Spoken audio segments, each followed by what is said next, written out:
서울대 한국어 6A. 이 오디오 프로그램은 서울대학교 언어교육원에서 개발하고 주식회사 투판지에서 출판한 것입니다. 어떤 형태로든 이 오디오 프로그램의 일부 혹은 전부를 복사하는 것은 법으로 금지되어 있습니다.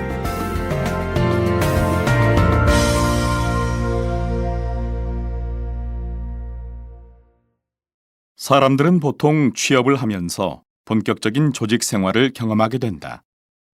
조직에는 다양한 사람들이 모여 있기 때문에 어떤 일을 결정할 때 의견 차이가 나게 마련이다. 사람들의 성격은 이렇게 의견 차이를 보일 때 잘 드러난다. 회의를 할 때 주도적으로 자기 의사를 표현하고 끝까지 자기 주장을 하는 사람이 있는가 하면 자기 의견을 별로 내세우지 않고 대세에 따르는 사람도 있다. 전자의 사람은 무슨 일을 하건 리더가 되고 싶어 하며 매사에 적극적인 경우가 많다. 또한 도전 정신이 강하고 추진력도 있지만 고집이 세서 다른 사람의 의견을 들으려 하지 않고 자기 의견만 주장하기 일쑤이다. 반면 다른 사람의 의견에 맞추어 따라가는 사람은 전체적인 조화를 중시하지만 자신의 의견을 솔직하게 표현하지 않는다. 21세기는 새로운 기회의 시대이며 경쟁과 속도의 시대입니다. 우리 기업은 전 세계를 무대로 치열한 경쟁을 벌이고 있습니다. 이 경쟁에서 살아남기 위해서는 인재 발굴과 기술 개발, 창의적인 아이디어, 이 세 가지가 무엇보다도 중요합니다.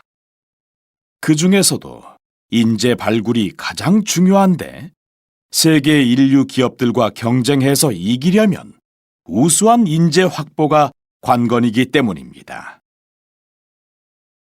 21세기는 새로운 기회의 시대이며 경쟁과 속도의 시대입니다.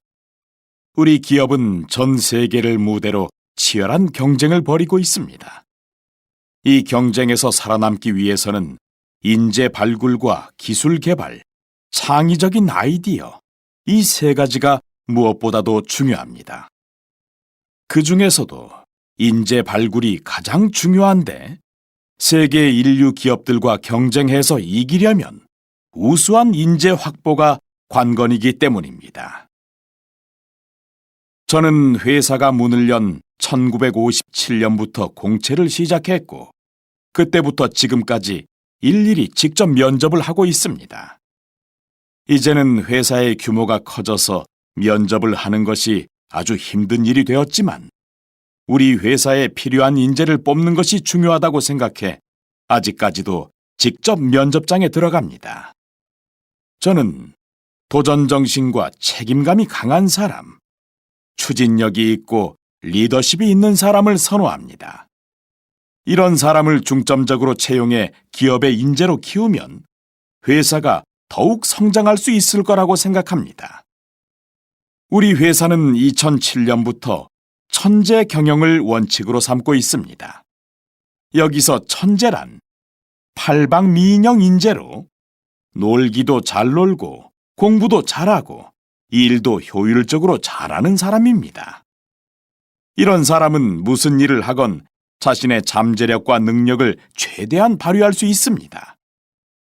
천재로 불리는 소수 엘리트 1명은 평범한 직원 1000명, 아니 10,000명의 능력을 합친 것과 같습니다. 천재가 3명만 있어도 우리 기업은 물론 한국 경제의 차원이 달라질 것입니다.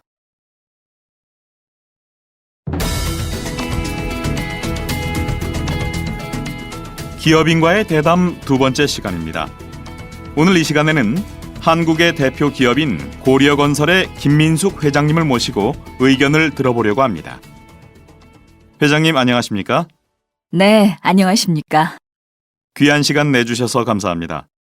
회장님께서 고려건설을 설립하신 지 30년 만에 세계 굴지의 건설 회사로 키우신 데에는 회장님의 사업에 대한 안목과 창의적 경영이 가장 큰 기여를 했다고 봅니다.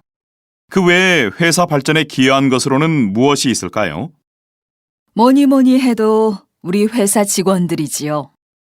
회사 발전이 직원들 덕분이라고 하셨는데 직원을 채용할 때 회장님께서 중요하다고 생각하시는 점이 있으면 말씀해 주시죠. 세상에는 훌륭한 인재들이 아주 많은데 그런 인재들만 뽑는다고 회사가 발전하는 것은 아닙니다. 하나같이 잘나고 뛰어난 사람들만 뽑아놓으면 서로 반목하고 싸우기 일쑤입니다. 그래서 저는 소수의 엘리트보다는 다양성을 지닌 평범한 인재를 채용하고 그들의 조화를 추구합니다. 예컨대 일 처리가 꼼꼼하나 거북이처럼 느린 거북이형 인재는 어떤 일을 하건 간에 일 처리에 실수가 없다는 점에서 채용에 쓸만합니다.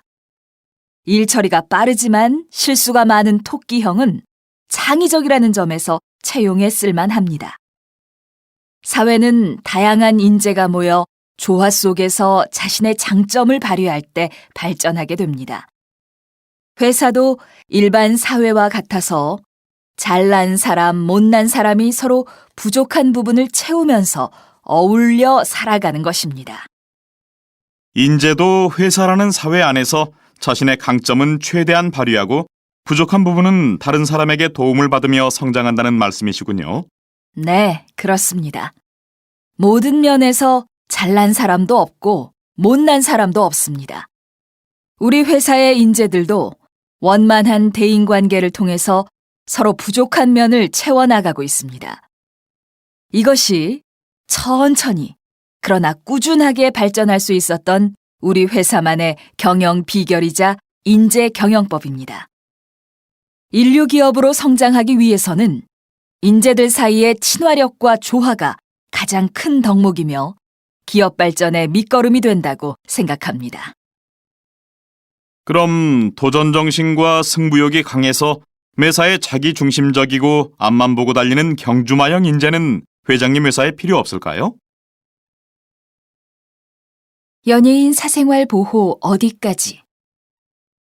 얼마 전 인기 가수 K씨가 사적인 자리에서는 사진 촬영을 거절한다고 말해 화제가 되고 있다.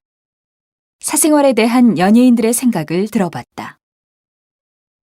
K씨에게 공감, 사적인 자리에서는 사진 촬영이나 사인 요구 거절은 당연.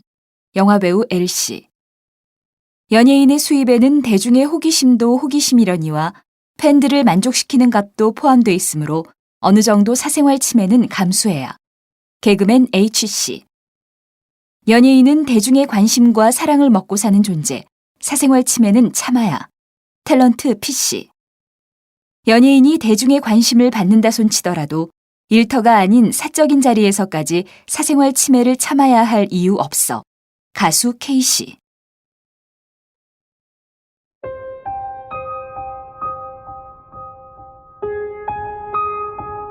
벽에 걸린 텔레비전에서 아버지의 이름이 흘러나왔다. 사형이 확정됐다고 했다.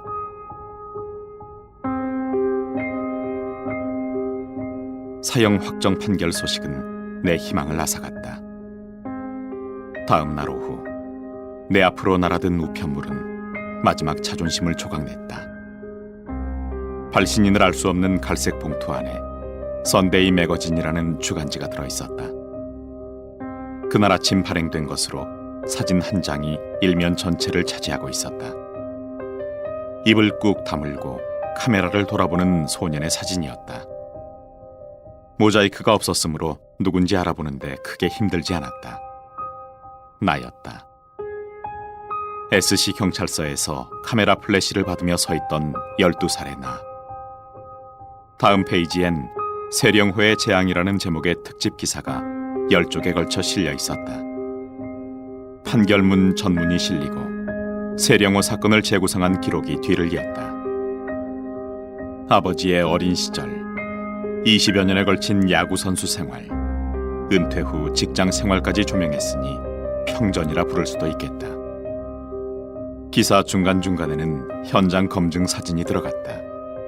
대미를 장식한 건 확정 판결을 받은 후에 찍힌 아버지의 사진이었다. 아버지는 모자나 마스크로 얼굴을 가리지 않았다. 고개를 숙이지도 않았다. 카메라를 돌아보는 무표정한 눈은 일면 사진 속 내 눈과 똑같았다.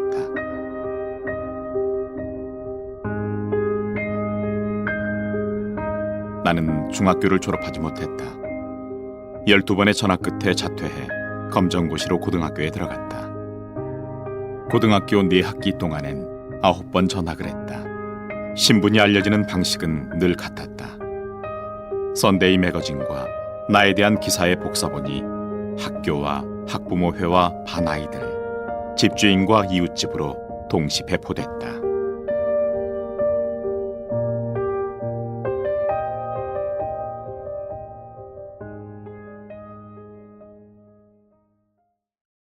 개인의 인권과 공익, 무엇이 우선인가?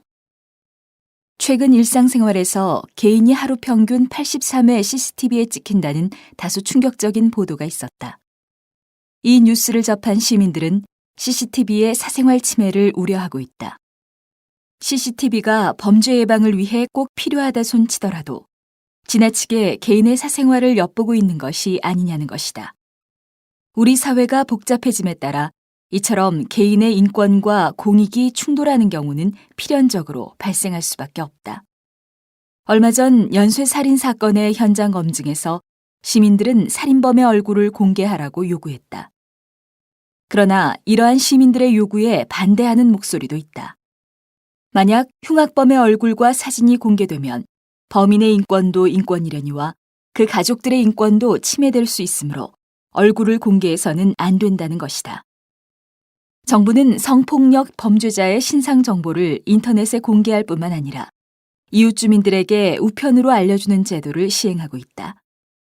이것 역시 범죄자의 일상생활을 어렵게 하고 범죄자의 인권을 지나치게 침해한다는 비판을 받고 있다. 현대사회는 과거에 비해 개인의 인권과 사생활 보호를 중시하고 있다. 그럼에도 불구하고 공공의 이익과 개인의 인권이 갈등을 일으킨다면 공익을 우선시해야 한다. 왜냐하면 사회는 개인이 혼자서 살아가는 공간이 아니라 여러 사람이 더불어 생활하는 공동체이기 때문이다. 엘리베이터 어린이 납치 사건에서 범인을 잡는데 CCTV가 결정적인 역할을 한 것처럼 CCTV는 공공의 안전과 이익을 위해 꼭 필요하다. 범죄가 발생하기 쉬운 장소에는 CCTV를 적극 설치해 범죄를 예방하고 이미 일어난 범죄 해결에도 활용해야 한다. 또한 범죄자의 인권이 다소 침해된다 손치더라도 범죄 예방을 위해서는 그들의 얼굴과 신상 정보를 반드시 공개해야 한다. 개인의 인권과 공익의 갈등은 앞으로도 끊임없이 발생할 것이다. 우리는 사회 구성원으로서 공동체의 안전과 질서를 위해 공익을 우선시해야 한다. 인권을 보호받아야 할 개인은 범죄자가 아니라 사회적 책임을 다하는 시민이라는 점을 잊지 말아야 한다.